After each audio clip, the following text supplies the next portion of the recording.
Hey Ken, how's it going? Hey, Steve, thank you so much for having me on. I really appreciate it. Yeah, I'm actually really excited to chat this morning. Somebody on your team reached out to me after listening to one of my previous episodes where I chatted with one of my friends. She is a private mobile bartender, and it was so cool when like another group that's not like a friend of mine reaching out and saying, "Hey, do you want to chat with our CEO?" And I was so excited. You guys sent us a little like care package and fire product, by the way. So for the audience, real quick, just wanted to let you all know a little bit about Fresh Victor. Fresh Victor is a fresh ingredient, easy to use mocktail slash cocktail mixer. And we tried it for the first time at Super Bowl. I brought a couple of the mixers to Elizabeth's parents' house, and then we all got to try a little bit. I personally tried the Mexican agave and lime with a little bit of tequila, and I think Elizabeth had the cactus one, but she made a mocktail because she's trying to reduce right now how much she drinks and stuff. But Ken, the product is actually like so good. It was evidently so fresh, and I think that was one of the biggest standout comments that everybody was making. And so, yeah, big round of applause for you on that. Oh, thank you. That means the world. That's really what we're trying to accomplish here is allowing people to drink much better.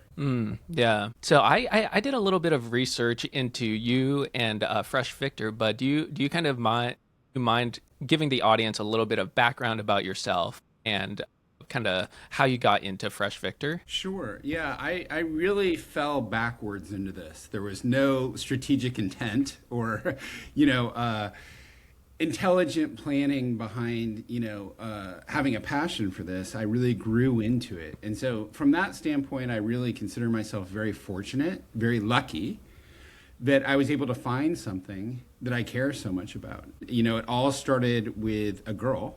I met a girl. Always.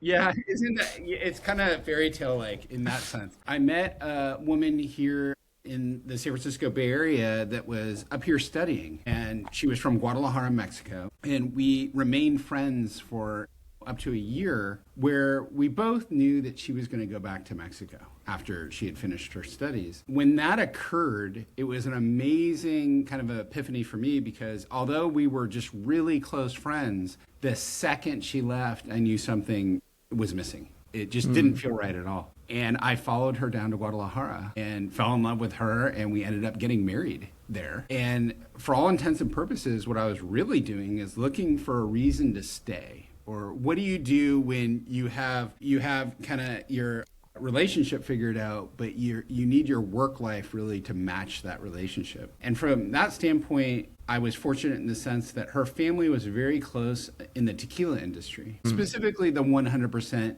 agave tequila industry. And so for me, coming from Northern California, my experience with tequila was shots of gold tequila. Yeah. Next day, nightmare of I can't Exactly. The spins. Yeah, I don't want to talk about it. I don't want to do it again. I don't want to. And so what was really, Steve, amazing to me is her family's reaction, whether it was mom and dad or uncles and or aunts or whomever. There's such a pride. Tequila is such the national treasure or beverage of Mexico. And it's really an Epicurean spirit. And so that disconnect, that prodigious disconnect between the Mexico and the U.S. as far as, hey, here, it's coveted. It's something very special. It's something we enjoy together. It creates occasions to, hey, it's the next day nightmare that keeps you hungover for 2 to 3 days. It didn't reconcile. And so the more I learned about it, and this would have been in the mid 90s, the more I thought, wow, there's a real opportunity here. Because if I'm there, if I'm in California and I really don't know anything about this, there must be a lot of room for growth. And so what I did is I just spent a lot of time learning and listening, down there.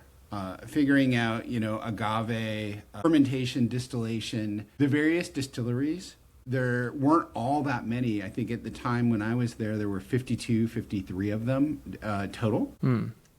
And that's Guadalajara? in Yeah. Guadalajara, or okay, gotcha. So the vast majority of tequila come from the state of Jalisco, and so Guadalajara has a highlands and a lowlands, and most of the distilleries were based there. Much kind of like the wine country, you have a region or a champagne or cognac. You have denomination of origin. The government's regulating it down there. It's coming from one, a specific area. There's 5 states where it can technically be produced. And so there was a lot of history, culture, I would want culinary aspects to this that as a young man were completely wasted on me. Like I didn't understand any of it. And I was fascinated by how can you hide an entire industry like this Yeah. when it seems like there's so much upside. And so what I realized, Steve, was there was just such a strong disconnect between the U.S. and Mexico in the sense that Mexico is very much a cash-based society. What are we doing today? What's our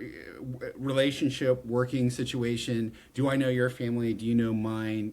Breaking bread together, really getting to know each other and trusting each other as opposed to just, hey, let's work on credit terms. What does the next 7-year outlook look like? Let's do pro formas, these sorts of things. There was also a disconnect between the manufacturing of the spirit and the system up here with the 3-tier system post-prohibition. And so the importation, the wholesale distribution of alcohol, the marketing and retail that went around that. And so a lot of questions I was getting early on were, if I'm selling my product for X down here, and then I fly up to San Antonio or San Francisco or Miami or New York or wherever, why is that same bottle $45, $65 if I'm selling it for a fraction of that? Explaining it. So consulting became the initial love of just trying to piece that puzzle together and understanding it and then sharing that knowledge with others, which had a value placed on it. And that was very rewarding because you kind of felt like you were getting a lot done. And then over time, like most things, Steve, we kind of figured, why are we showing everybody how to do this or explaining it over and over again when we could probably be making our own brands and doing it ourselves? And so we got into branding the tequilas themselves and partnering with the distilleries and, importing up here and creating brand, tequila brands, which ultimately led us to, over time, over decades, ultimately led us to what's kind of the broad market appeal of where the market has continued to head, let's say in the last 15 years. Tequila's grown so much. I mean, there's no doubt about that at all. However, for me as an entrepreneur, even as adept as one can be at creating tequila, it's much more saturated today than it was 10, 20, 30 years ago. Where there's a lot of room for a broad market proposition is cocktails and mocktails. How do you make really good drinks that are clean label, non-GMO, kosher, low calorie, fresh, cold pressed, all these different things. And when you think about that as kind of almost a business proposition, if you're doing it with just 3, 4, 5 ingredients, shouldn't that be able to apply to most things? Why just tequila? Why would it just be a margarita mix if you could technically mix it with vodka, rum, gin, tequila, whiskey, mezcal, pisco, bubbles for mimosas, with sparkling wine or champagne, wine for sangria, beer for shandies. And then the younger generation is certainly embracing non-alc, no and low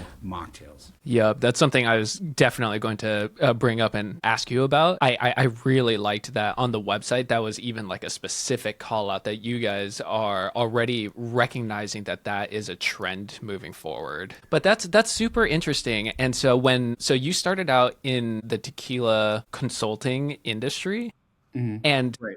so were you and your wife's family, were they part of the actual manufacturing of tequila, or were they like part of the farming, I guess? Like where in the stack of like the logistics distribution were they, or were you guys? So, yeah, they weren't doing any of the agricultural aspect. They had, especially my father-in-law, had grown up there. He was doing a tremendous amount of work on the legal side, paperwork, stuff that would allow people to export, these sorts of administrative things around the tequila community. And then she had cousins that were actually helping to run tequila companies, and specifically in South America. And so they were exporting not towards the States, but actually towards Argentina and Colombia and, different South American countries. And so there was a tremendous amount of communication and contact and ability to get in front of distillery owners, agave owners, these things that were incredibly helpful. Because at first, I was really kind of a babe in the woods. I did not understand, how could be such an Epicurean spirit. Through many conversations and many days, weeks, and months spent just learning, it became apparent that, tequila is as complex, if not much more so, than like cognac, than an annual harvest of a grape, because the agave is in the ground for 8 to 12 years. So if you can imagine the mineral content and everything that goes into highlands, red clay soil, kind of a sweeter profile on the bricks level versus black volcanic soil in the lowlands in the tequila region with a lot of mineral and herbal content. There's so much to latch onto there. And it's like reading a good book that you can't put down. You just want more and more and more, and then you want to share that knowledge with people. Gotcha. And while you were doing a lot of consulting, and at what point in your career did like the Fresh Victor concept come up? I had read that first of all, I just wanted to say that I feel like I align quite a bit with a lot of your values. Something that you wrote, or something that was written down, was about how you guys are very into hosting and creating community and just being around people and like you said, breaking bread together, sharing a meal, sharing a cocktail together. And that is 100% something that my wife and I do quite a bit. Often we love having people over, friends, family, like potential like partners, and like a lot of people, because I think that is one of the best ways to connect with people. Within reading through your guys' story, there was something that had mentioned like you were hosting and you were trying to showcase like some of the cocktails that you were making, and then somebody had made a comment like, hey, this is great, but like that kind of took too long. And kind of I guess there's two parts. One is like the literal efficiency and ease of making a cocktail, but the other thing is the I guess bartender was also missing out on that community aspect that you were trying to create yourself. Was during those moments, like that transitionary period, was Fresh Victor already a part of your mental roadmap? Like, hey, maybe we should like go after this idea, or was it like in that moment that's when you're like, okay, now the seed has been like planted, now let's kind of like think through it? It was definitely a long evolution. It wasn't something that came to me, one evening or anything. It was a repeated kind of, and it came in two different ways. One, what you kind of described, like, hosting parties and events and dinners and the such. I would be behind the bar most of the evening, which was fine because, to my way of thinking, I'd miss dinner probably. Like I wouldn't sit and actually eat along with everybody else because the drinks were pretty constant. But everybody came over to the bar at one time or another and sat and, asked me to make drinks, and I do one after another. Rarely did we batch. I would do it one by one, which there's some fun and some theater to that. It's a good time. But in the same time, and on the industry side, I would be doing tequila seminars for distributors and for national accounts. And what would end up happening there is they would say, hey, this was an amazing couple of cocktails that you demoed, that you showed us how to do with your tequila. You took about 4.5 minutes to make that drink. Accounts won't do that. It's just too long. They need efficiency, scalability, cost savings, etc. How do you do that exact same thing in 15 or 20 seconds? And I really didn't have the answer, Steve. There was nothing like, let me show you. It was kind of like, you just saw how I do it. Like I don't compromise. I don't cut corners. I don't do anything. So I think that what occurred is the challenge here was, how do you bridge that gap? Like what do you do in order to create that high-end quality experience quickly? And it was a lot harder than I thought it would be, mainly because it was easy to figure it out in our kitchen. Like at home, I was so used to blending the ingredients together that I could do that pretty much in a weekend or two and get a perfect margarita or a pisco sour or something along those lines. I could balance that out. When we wanted to take it to an industrial production run, And I don't mean huge runs. I mean just a batch. Like, hey, we want to run a batch off of, let's say, 150, 200 gallons. It really changed every time we did it. Like, I couldn't figure it out. It was hard to nail down that Like formula.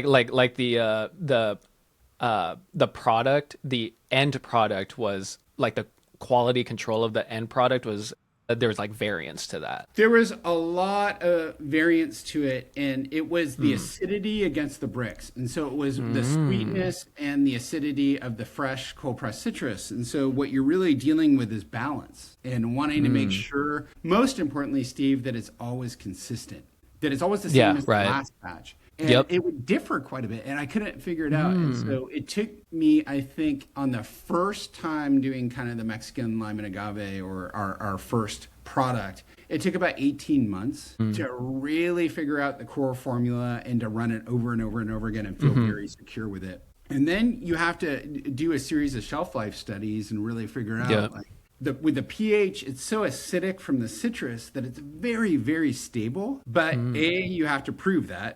Now, that's a hypothesis. It's not an absolute fact. And B, what we found is it's very, very stable as long as it's kept cold. It truly does have to be refrigerated. It's not an ambient temperature. It's not a shelf-stable room temperature product. And so those things were the huge challenges of creating something that kind of in a lot of ways is a first to category product. Mixers, when I was growing up, were an absolute afterthought. You know, it didn't have the same prestige or the same thoughtfulness as the spirit or how you were building the drink. It was more like, oh, well, you know, that neon green, cloudy, high fructose corn syrup thing, I can just grab a jug of that and mix it, you know, together and I'm done. And so it was showing people, hey, there's a better way to do this. However, it does need to be cold, and here's why. And the route to market, you know, figuring out how to, with a distributor, how to get it to the distributor and get it to the account in a timely fashion where you weren't burning all that shelf life.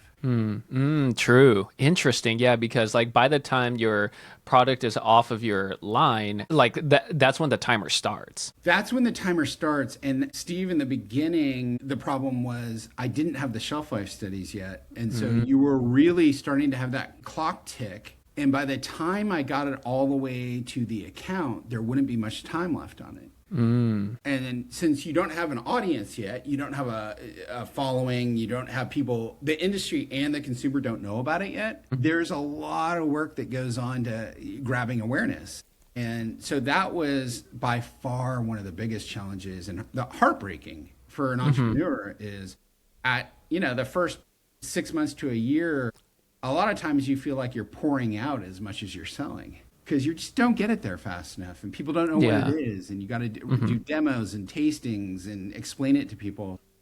That was really kind of Sisyphus with the boulder up the mountain. Like you keep thinking, hey, every time I get a foot up there, I slide back 2 feet. Everything is hard. Yeah, you're like, cool, I just nailed down like the consistent batching. Great. And then now you're like, oh no, the shelf life. It's like another super critical component to the product. That's right. That's absolutely right. And it's just all part of the course that you have to take. There's no cutting corners. There's no easy, hey, I'm going to leapfrog this. It's, hey, time, strong effort, going to people over and over again. That old adage of, you just got to ask 5 or 6 times. Literally. Yeah, just people have their full calendars.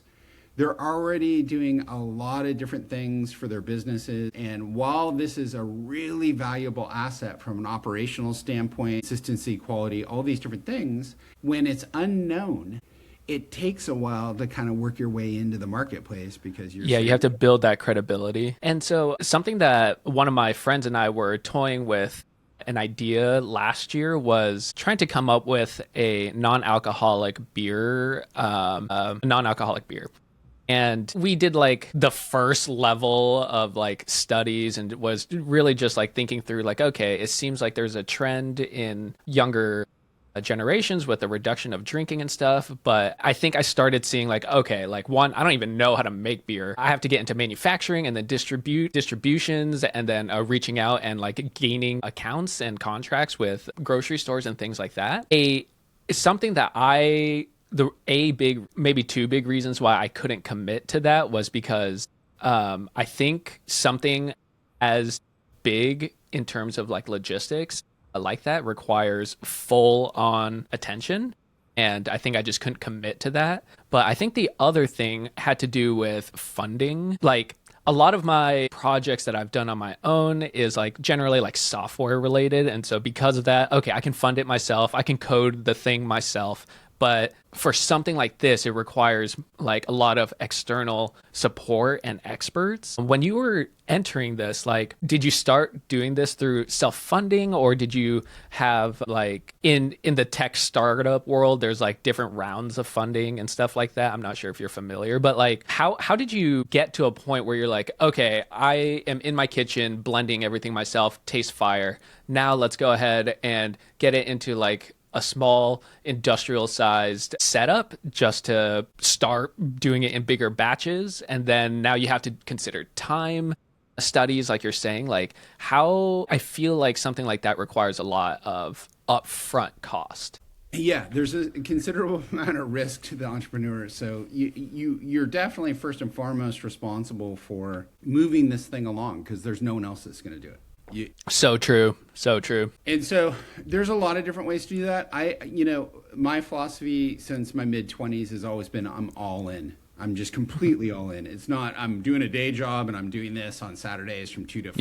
Yep. It's hey, I'm committed to this. I'm going to financially support it. I'm going to make sure that we do whatever it takes to get to the point, because ultimately what you hope for, a best case scenario, is you're not taking on investors or rounds of series until not to learn, but to actually execute against your scale.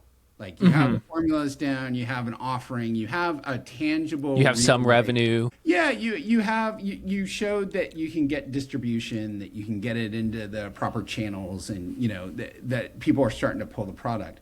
There's a ton of variability to that, because especially with something that doesn't have like historical, hey, we've been selling these products for 50, 60, 70 years. You have to figure out where does this live and breathe? Where really is it going to be used the most? And, food service or restaurants, bars, nightclubs, casinos, cruise ships, arenas, sports pavilions, all the places where you drink the product there is a very different proposition than the home consumer. Yes, 100%. Yeah. Bartenders, once they get onto it, are going to have a very workable understanding of, hey, I'm going to use this right away. This is something that it comes in today.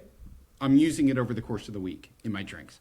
With the home consumer, there's even more of an educational facet, because when they first see it, their natural inclination is to say, hey, look at that juice. But we're not juice. We're a mixer. We're a fresh cold pressed mixer. And so there's that level of how do I use it? What do I use it with? What do I need to do? And so, for us, it's really beneficial when you think about the raising of funds. You think about how you got to this point and all that's gone into it, all the effort and financial wherewithal and everything else. A, you need to really, really believe in it. And B, you need to really figure out, where is this thing going to scale between the two? And it's changed over time. Yeah, I find that to be like super interesting, and that is something that I am definitely aligned on, which is just like everybody, I guess everyone has a million ideas, but so same thing, right? And I yap a lot, and so it seems like my context is always switching, but I feel like I have a lot of ideas that I bring up, but once I commit to an idea, I'm all in. It's like. Yeah, and I completely agree with what you were saying. You just have to, well, I say have to. I guess in my circumstance, I can only speak for myself. You kind of you have to feel like you're living and breathing it and you're all completely in, because otherwise people sense it. It's one of those things where you can't do something like this as a hobby or as an afterthought and feel like, hey, I'm going to be very successful with this. There's a lot of luck to it, because true. How others receive it, how you interact with people, if you're able to make meetings and commitments and, go to shows and do all the things that need to be done. And so it's really a lifestyle choice. Most importantly, you need your family, your board of directors, your team that you work with, your outside agencies. You need that enthusiasm and unyielding support in order to feel like, hey, this thing is going to ultimately be very successful. Yeah, that was something that I noticed as well. It was like once I was in it, it took up 100% of my brain power, 100% of my, I guess, interest. Elizabeth will say, "Want to watch a movie?" And I'll say, "Sure." And I'm like, not even watching. It's like in my brain, it's just like, what's the next thing? Like, oh, there's friction over here. How can I resolve that? And I have a finite amount of resources. Like, how do I get through all that? And it's I guess it's just refreshing to hear you say that as well. And talking about how like you have to genuinely be interested in it. Like I think you can see it in a person's eyes when a person is talking about it. They like lock in when they're talking about something that they believe in. And I think that that is so cool to hear you say. And like talking to you right now, I can see that this is like something that is a real product and business for you to like go after. And with that, like, could you maybe explain or like talk through maybe at the very towards the very beginning of Fresh Victor when you're like, okay, we're gonna go for it. Like, could you talk a little bit about the creating the first-ish proof of concepts up till like even getting your first customer? Like, what does that mean to you? Was your first customer getting to a into a grocery store? I guess it's not a box store, right? Like a grocery store, or was it like going to a show and you had a case and you're like, cool, I got my first sale at least, you know? Can you talk through like the early days? Yeah, absolutely. It was March 3rd, 2017. Awesome, you know the date. That's so Yeah. cool. And it was a grocery store. It was a grocery store that I grew up going to. And so it was, 4 blocks away from my parents' house. It was very kind of high scale Epicurean grocery, beautiful market. And it was their belief after they had tried it and understood the concept that, hey, this is something that really creates a halo effect over our spirits department. If it can truly go with anything, if whatever's in our, the person's cart, vodka, rum, gin, tequila, whiskey, mezcal, and we can say, hey, these flavors are clean label and it goes with that, that's a really good, interesting proposition.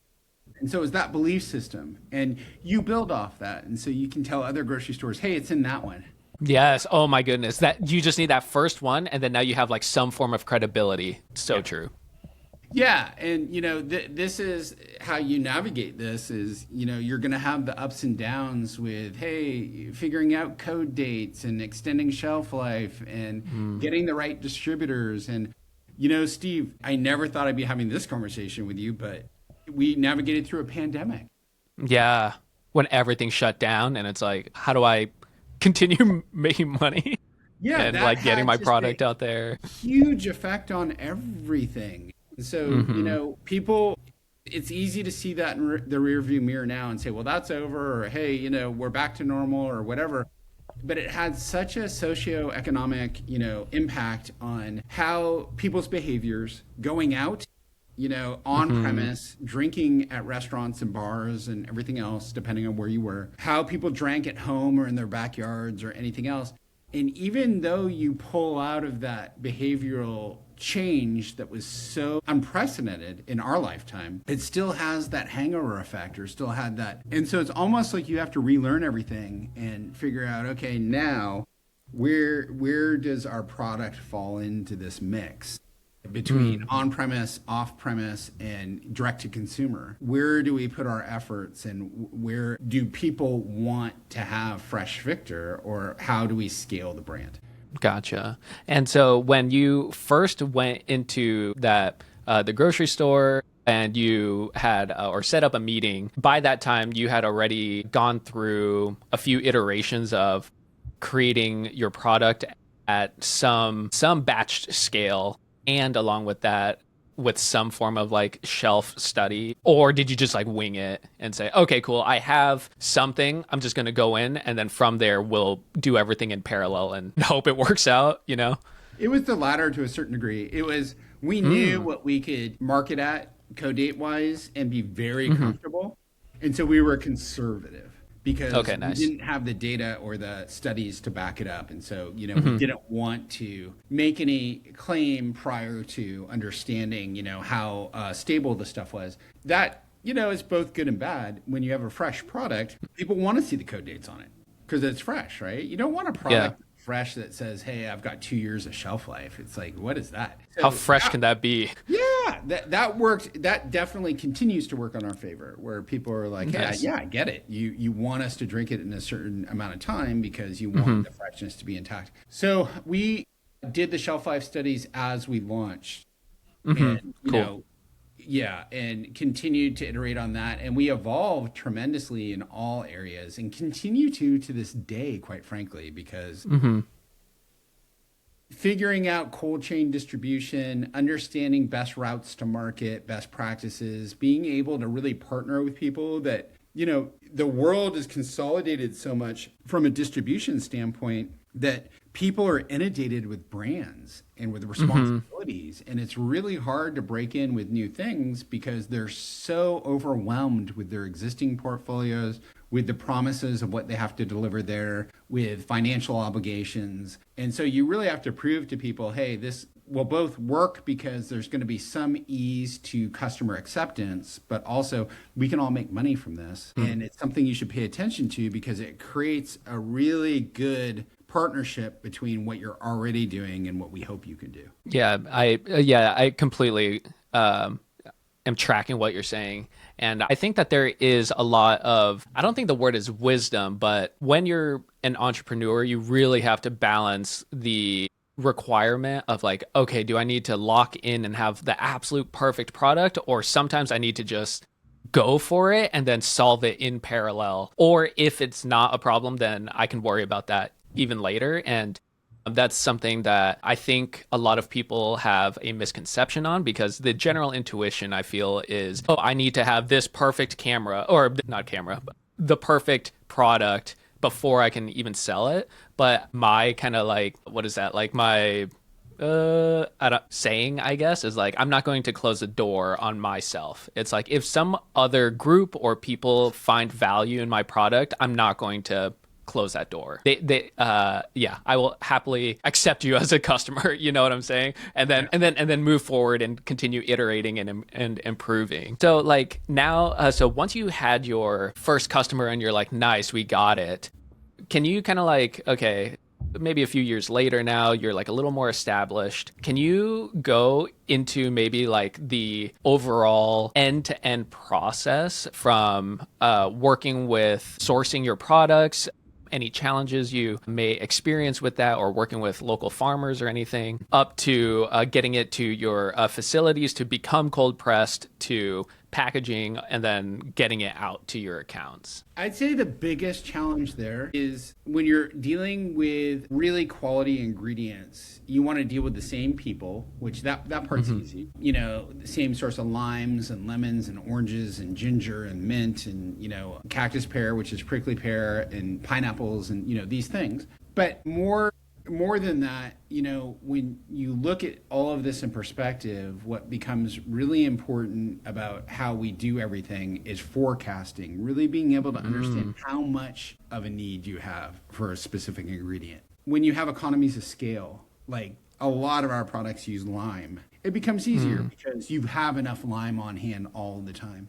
When there's other ingredients that perhaps you don't use every week, and you get a new customer and the need skyrockets, or a customer goes away because a chain closes or something, it has an effect on how you produce. And so, the ultimate, plateau that we'd like to get to is being able to understand our forecasting in a way where we have enough product on hand because it is fresh, we're making it weekly, where we can know, hey, this is what we need for each of our flavors. Here's the ingredients we need to have on hand. We don't get caught with, fire drill, we need to bring more of this in, which can be challenging with a fresh product that's the advantage, right, of something that's shelf stable is you can just make a ton of it and just store it or wait and see. With us, we really don't have that ability to do that, but we offer a completely different product proposition. And so, the trade-off, I would never trade that for anything. That's exactly where we want to be. But there is some,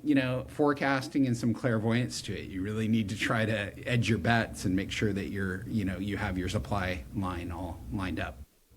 Yeah, it completely makes sense. Yeah, forecasting is so critical. I work for a company right now called Carvana, and we sell used cars online, and we do like so many forecasting models to try to like be prepared for different volumes and like different car types and things like that. And so definitely makes sense. Do you have like a team that's like dedicated to forecasting? Yeah, I have a really good ops team. The problem that you run into is you have a whole country of opportunity. And so we can get ahead of, if you enter into, let's say, a major national restaurant account or a liquor store chain or something along those lines, there's some runway to forecast for that. It's when you're dealing with regional stuff or you're not quite sure, like, people are going to switch out menus and, hey, we're going to discontinue this one and add this one, these sorts of things. People tend to not necessarily give you notice that, hey, we're implementing this Monday. And you, what? Since when? So it's a lot of that, which that is the challenge with startups or with new companies or new products. You need to be agile. And you need to be able to figure it out. Ready to pivot. Yeah. Okay, gotcha. And so do you manufacture everything or cold press everything in San Francisco? It's actually outside of Lake Tahoe. So it's about 40 miles outside of Tahoe, in between Sacramento and Tahoe, a place called Apple Hill. Okay. And it's 90 acres. It's all solar run. No preservatives past the gate. And so everything's being blended there at one singular facility. And then the great thing that California really has going for it is the whole country is picking up from California, mostly produce driven. So fresh crops, vegetables, fruits, all these different things. And so cold pressed or fruit juices or, what we do is easily accessible for the country because they can pick it up from here. It's getting into that cadence of when should you pick it up and how does it make sense logistically to throw things on different trucks. Yeah, it definitely makes sense. And then that must be tied to like the distribution factor too, right? Like if you have different accounts across the US, you have to like time their pickup to get it into their stores at a reasonable pace, right? Yeah, some things you have a lot more purview into than others. So if you're dealing with a large entity, oftentimes you can communicate directly with them so you have some insight into what's going on and what the needs are. Other times, you do have a layer in between you with the distributor. So really, technically, you're selling to the distributor and they're selling to accounts. And so that's where you can get into a lot of hot water, or that fire drill can get pulled pretty quickly, because if the distributor doesn't have enough of your product on hand, they're going to say, hey, I need it now. Right. Inevitably. I need it yesterday. Yeah. Yes. Absolutely. Yeah. Hey, we have run out of this. Or we're on our last bottle or whatever, and you know that the lead time is going to take, days, if not a week or two to get to them. It's a really tough thing. We're very blessed and fortunate in the sense that as we've evolved this, we've been able to create kind of a fulfillment center or direct-to-consumer shipping in the U.S. where we can ship product direct. But, Steve, ultimately, the end goal here is to do that for direct-to-consumer and even wholesale accounts. But you want to make sure that your distribution partners always have enough product on hand and always have a supply of your product. So as you grow and as you forecast, they can meet customer demand. Yeah, absolutely. Definitely makes sense. It's good that they ran out, because that means people want your product, but it's bad because they ran out, I know better than anyone. It's so frustrating for them because when Yeah. have out of stocks, it's a It kills reflect. the user experience too. Yeah, and plus, let's say it's for the weekend, then they say, "Hey, we got to run out to Costco and get an alternative or figure it out." Hmm. We have to do that, and they're only going to do that so much, and so you Yeah. really have to foster these relationships and say, "Hey," and so we're to the point now where if somebody were to say, "Hey, it's an out of stock," I'm inclined to send them product to bridge it to get them over that gap. But you have to continuously go back to these enormous distributors and say, hey, we got to talk. We need your help. We need to figure out how to make sure that you have enough on hand. Yeah. Make sure that your forecasting is also correct. And when you're small, Steve, when you're new, you're small, it's a first of category product, they're not terribly interested in spending a lot of time with you on strategy and forecasting. Yeah. It's on a need to. Where would you like rank Fresh Victor right now in terms of like scale? Like, would you say you're still in, I guess for me, I really only know it in terms of like startup world, but like, do you think you're kind of in the startup phase right now? Are you kind of like mid-size or small, mid-size, large? Like where would you put Fresh Victor? We're well past proof of concept, and we're in the marketplace, and the product's being very well accepted. So in many ways, because it's a first category product, it's like staying in elementary school for a longer period of time because you're figuring stuff out, you're learning Yeah. things for the first time, and the learnings are coming back to you in real time. So from that standpoint, there's definitely a startup element to this in the sense that it's not really been done to the degree of mainstream products, and so you're continuing to iterate. I would say that we're small, however, it's very easy to see this blueprint or roadmap where we can be medium very quickly because Yep. we don't have manufacturing restraints, and therefore when it gets dropped into key accounts that are large enough, it really creates a situation where we're doing a lot more business, scalable business, quickly. It's not like this slow burn. It's like, hey, they're going to take on 4 or 5 of your flavors and they need it across the entire United States. And that's where we really shine because we're able to fulfill that. We have a very consistent, high quality product that can be placed next week. That's the exciting part for us. So that's where we're much more kind of small to medium in the sense that we have manufacturing figured out. We have account adoption figured out. It's more this algebraic formula where there's a couple of variables missing, and those variables are route to market. Like where do we live and breathe best in the distribution system? Where it's truly cold chain distribution. It's not ambient temperature. It's not wine at 55 degrees. It's not, So how do we create those channels that open those floodgates so people have complete access to us? Yeah, and that's actually something I was going to ask you about. But before that, I wanted to say that I found on your website that you have just over like 100, your product is in just over 100 stores across the US, and about like 80 of them are in the San Francisco, NorCal area. There's a concept in startup world, like it's called market penetration versus market breadth. Are you familiar with that kind of idea? Yeah, it encompasses so many different elements of consumer business.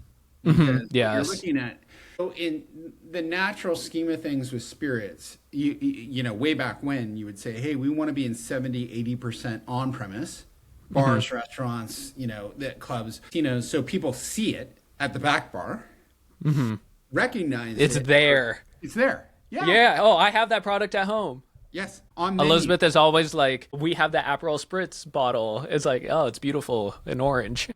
Exactly. You want that balance, so you're creating that awareness. Because like I said, there's more of an educational facet on the off-premise in the stores where if they have seen it on menus, they've seen it at bars, at the back bar where it's pretty or in pours or whatever, and they can recognize the brand, then they'll pull it from the off-premise. And so it's a very, very important component for us. And getting that That's very ratio interesting. correct, as you can see from just being in 100 today, what we've really accomplished is to say, hey, we're going to be very careful about throwing it into the wrong type of stores or accounts because you don't want it to languish on shelf. You want it to pull. And the easiest road for us is that on-premise food service channel where they're going to use it and we can get it on menus and get that brand recognition going so they can see it.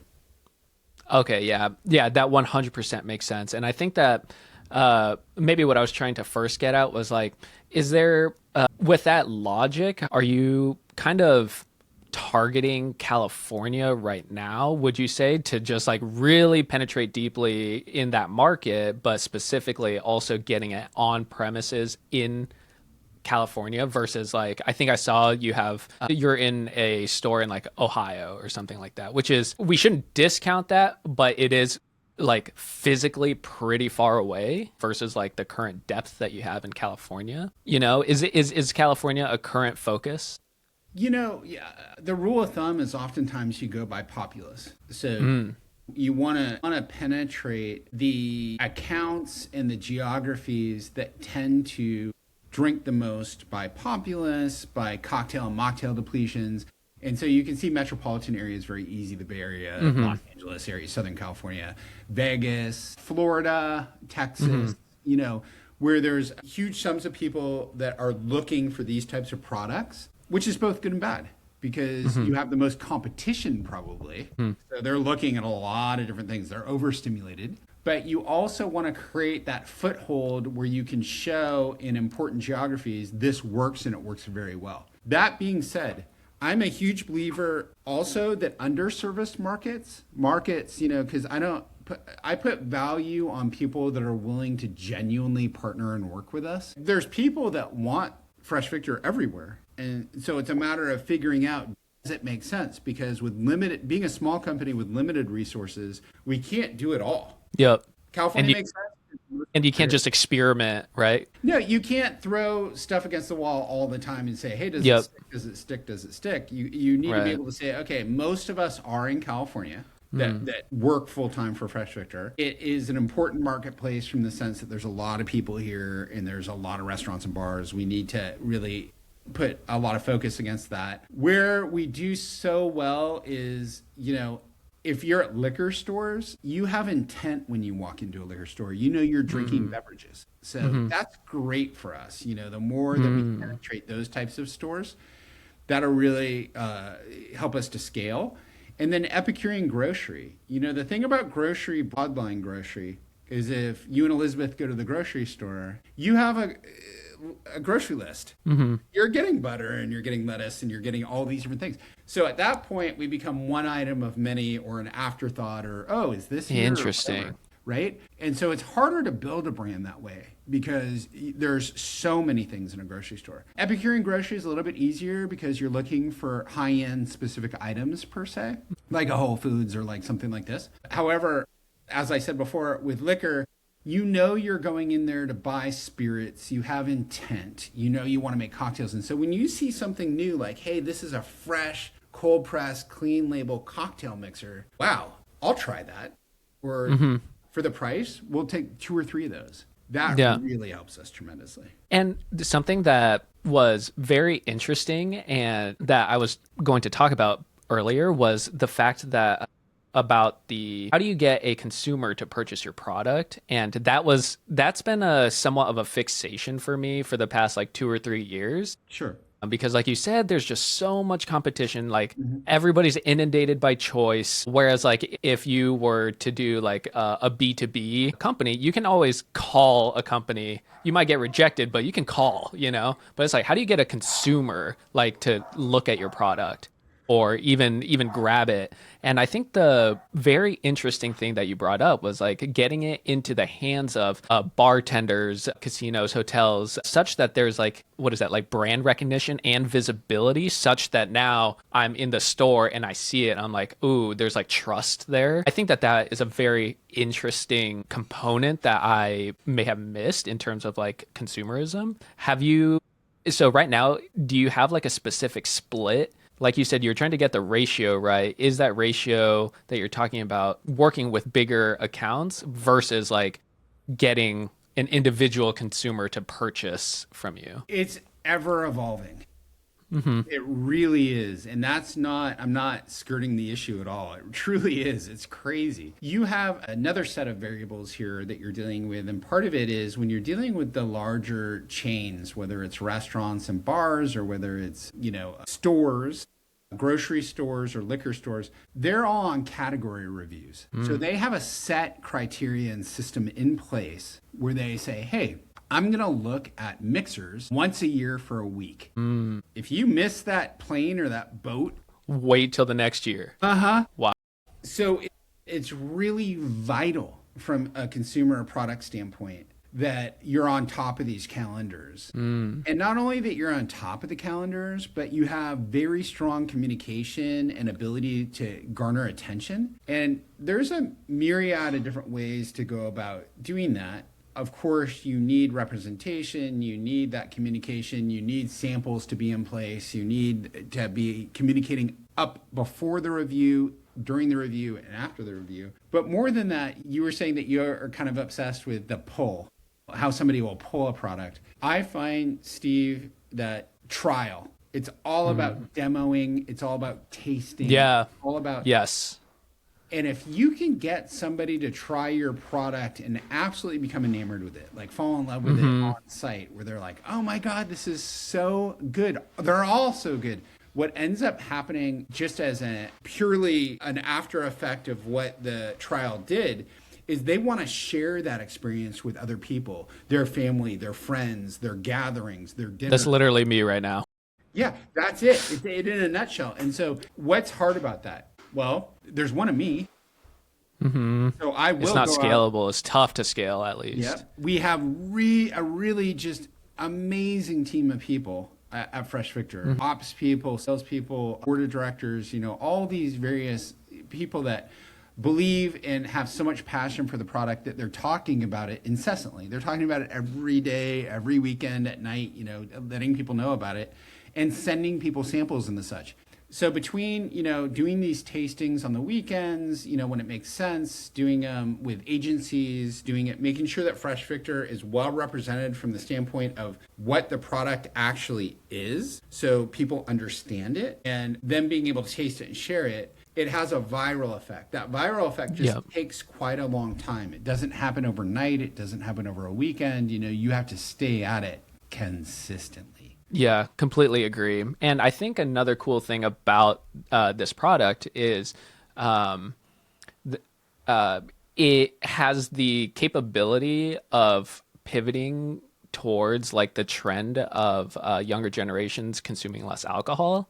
Like with that being said, are you guys doing a lot of work towards reaching out to, I hate to say it, like influencers and things like that to further showcase your brand? And maybe I'm going with that, with what you said. It's like, get one person to try it. That person is, you believe in your product. You're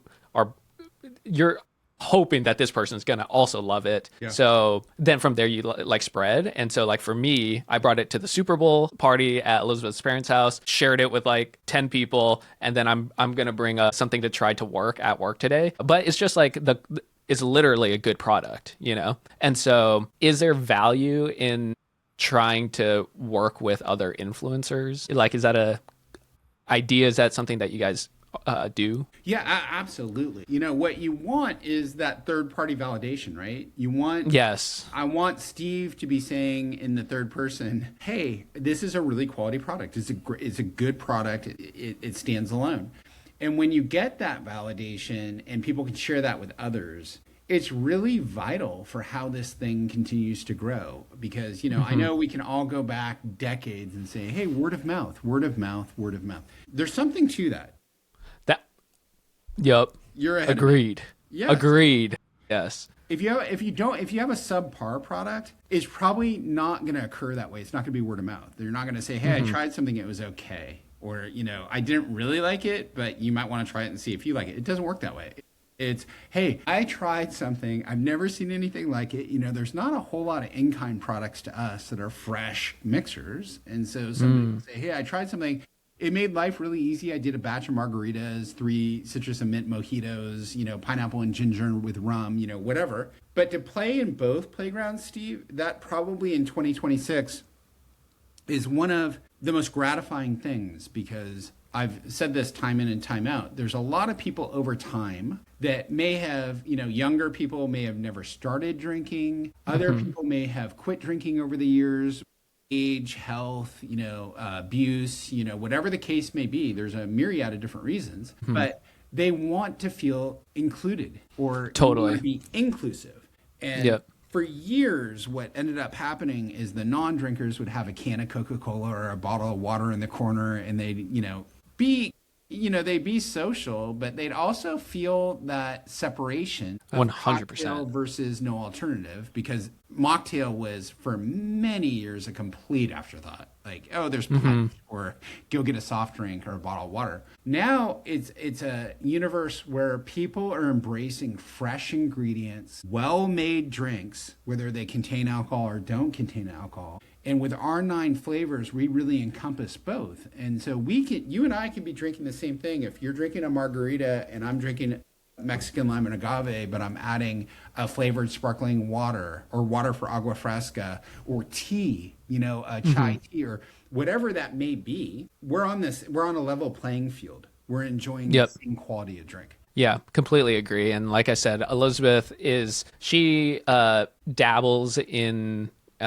reducing alcohol, and I think that is one of the number one things that she talks about, which is the social component. And it's like 100% when you have a mocktail in hand that tastes good, it's like, cool, I'm a part of the group. I'm not excommunicated for drinking a soda, which is like kind of off brand for me, Yeah.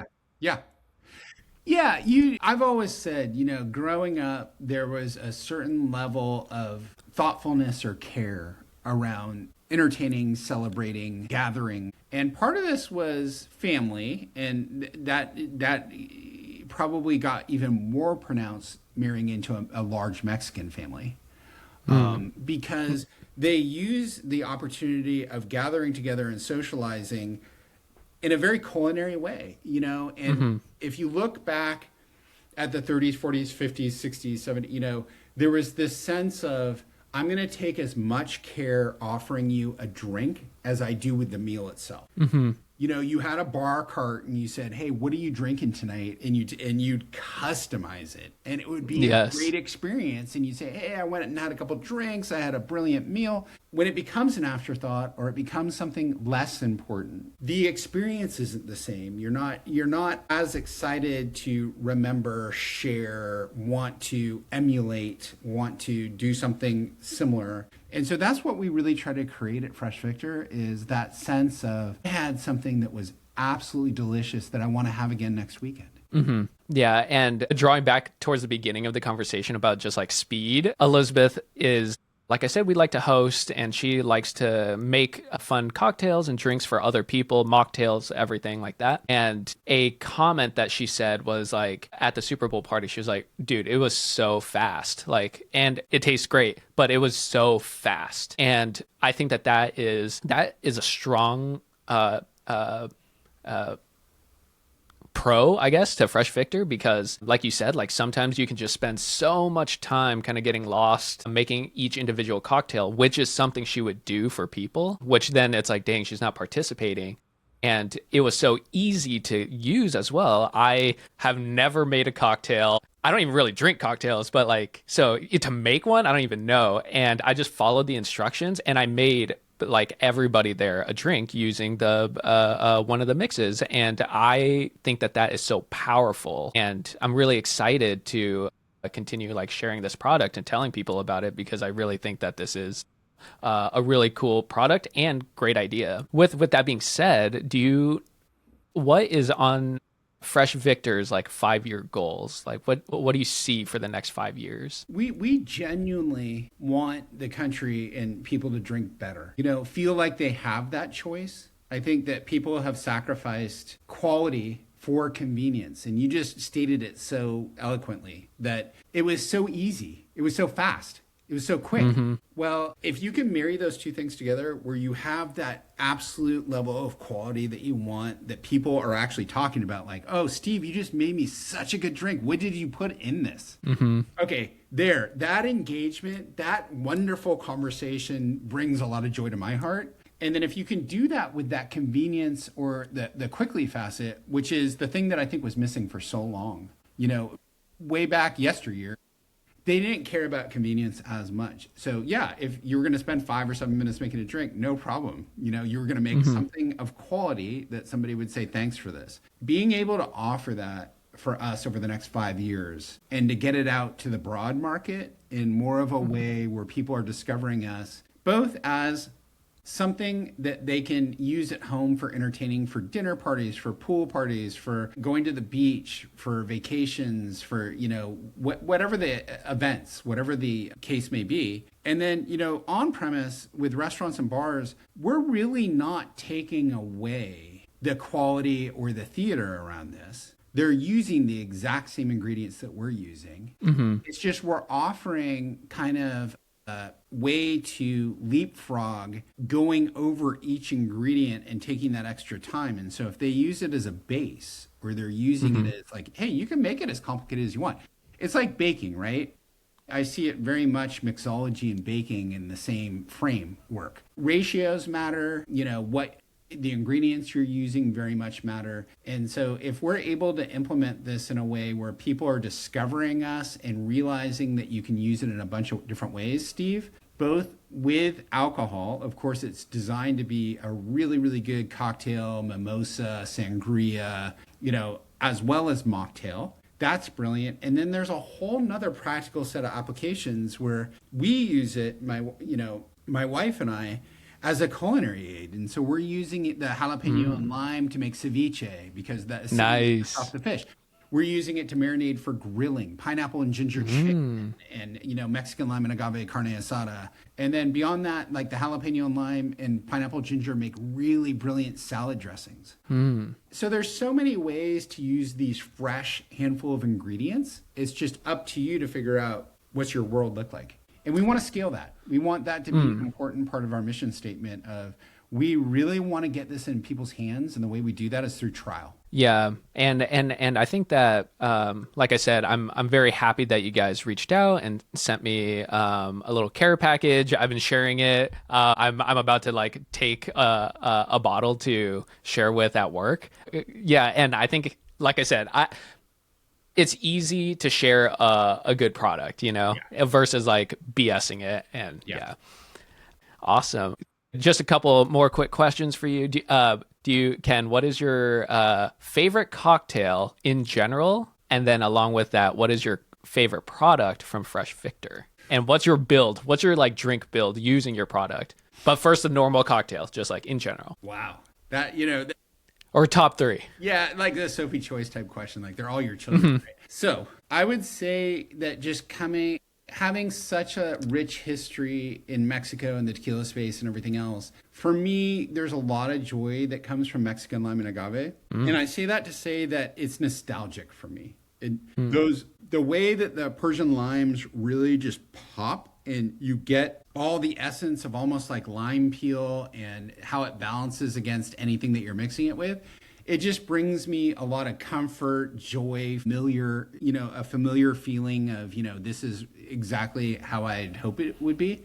And so that comes to mind right away. Using that in different ways, the Mexican lime and agave, you asked maybe how I iterate on it a little bit. It's fun to do it with different varieties of tequila to see how different the drink can be. It also is a lot of fun to play around with mezcal, the smokiness of Oaxaca, to do something that's a close cousin but yet different. Of course, something that is rich and good as the Mexican lime and agave, it's very easy to use with different base spirits as well. So if you use it with rum, it becomes a daiquiri. You can use it with pisco, and it becomes kind of a sweeter sour. There's a lot of different ways to use it easily. So that would be kind of my go-to of the Fresh Victor. The iterations around it, I really like the uniqueness of the care that we took with formulations and everything else. As far as trying to find ingredients that are both attractive to the consumer, but also a little bit, maybe perhaps more difficult to work with at home. Like you Like may not cactus. want to balance jalapeno against your drink or prickly pear, cactus pear, Right, right, figuring right. out how to chop those up and how to extract the juice. Pineapple, ginger, and three citrus and mint leaf and these things. These are all fun riffs. With the cucumber and lime, for instance, we leave the skins on the English cucumber when it goes to the emulsifier, and you really get the essence of the cucumber, like it pops on the olfactory, on the smell. So all of those, all of our flavors I have an affinity for, but man, when sharing, I often say, what do you like to drink the most? And just let's back into it from there. Oh, okay, nice. Let's say you go to a restaurant, do you have a cocktail that you're ordering? Like the one? Yeah, no, it's easy for me to say margarita because that's just so commonplace. The funny thing about Mexico, when I first went down there, it was interesting to see that people would say, in the US, we found that there's only two distinct ways of drinking tequila. It's margaritas or shots. Down here, it's completely in between. Interesting. And so we're mixing our tequilas with all the fruit juices, with, soft drinks and with grapefruit, like palomas and, all sorts of stuff. And so for me, I would say when I'm out getting a cocktail, I like very traditional cocktails, almost like pre-prohibition. I can really appreciate a great martini or a sidecar or, a Manhattan, something along these lines. If I'm, and sometimes I'll switch out for tequila, like I'll do an añejo. Oh, nice. Yeah, which makes it really lovely and light.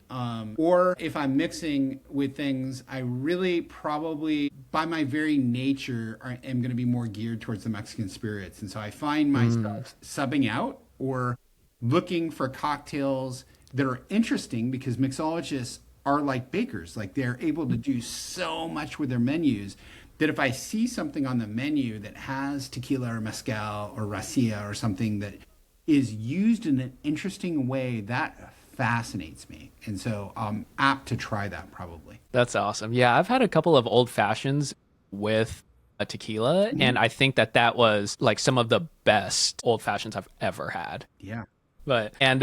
Awesome. And Ken, last question for you. Do you happen to have any advice for just like young entrepreneurs, people who are ambitious and want to start their own thing? Yeah, I would say absolutely trust your passion and your heart. Really trust in yourself. You have to. You're the first person that you need to convince. This doesn't come from the outside in. This comes from you. And if you have a fervent belief, you are absolutely sure that you're onto something, then be prepared for the ultimate perseverance. It's all about perseverance. You are going to get told no so many times, and there's going to be so many roadblocks, and it's going to be devastating to a certain degree. Entrepreneurs have complete lows along with highs. You're like, please, one yes. Yeah, Give me one yes, please. The stability is not there. It's not going to be this routine, mundane, like boring life. Yeah. You're going to have absolute highs and absolute lows, and you have to temper yourself for that. You have to surround yourself with the right types of people. You have to believe in yourself, and you have to know that it's a marathon. It's a very long road. And if you're not built for that, and I think we started a conversation, you and I, Steve, where you said not everybody's built for this. It's absolutely unconditionally true. It's a universal truth. It is very attractive to say, I want to be an entrepreneur or I want my own company. What it takes to get there, the sacrifice that you have to make, is not for everybody, nor should it be. And you should recognize at some point early on, is this for me? And if it's not, it's okay to let go. But if you're going to go, you have to go all in. Yep, completely agree with that. And I have a saying that I've been saying for the past year or so, which is, when a bird lands on a branch, does the bird trust its wings or the branch? And I kind of look at that as yes, I think that everybody should trust their wings. But I don't know. I just think that you're completely right that not everybody, this is not a thing that everybody needs to do, and completely agree with that. It's, and what really taught me that over time was the amount of people that would come to me wanting to start tequila brands. And it wasn't even about money. Like some of them had a lot of money and they said, hey, I can throw a lot of money at this and this and that. No, there's with the politics, with the distribution models, with the saturation of marketplace, with all these different things, it's not about just core resources. It's about the ability to really make an impact on something. You need points of difference. You need the ability to get to the right people. You need luck, and luck takes patience. And so I appreciate what you're saying, because the wings are super important. If you have bad wings, you're going to fall eventually anyway. You don't know that branch before you get there. Yup. You don't know what that branch has been through. So yeah, literally. You really have to temper yourself to that. And if you can do that, if you can make it through the first year, first 2 years, etc., while it's a very long haul, it can be a very rewarding. Yes. Awesome. Ken, thank you so much for your time today. And thank you so much for letting us all know about what your journey was like with Fresh Victor and what we can be expecting, hopefully, in the next few years. Audience, if you're listening, I'm going to post the Fresh Victor website on the description below. And I think I have a little 20% off discount if y'all want to give it a try as well. But awesome, Ken. Thank you so much for your time today. Thank you, Steve. It was such a pleasure to meet you. Thank you for having me on. Awesome. All right. Take care. You too.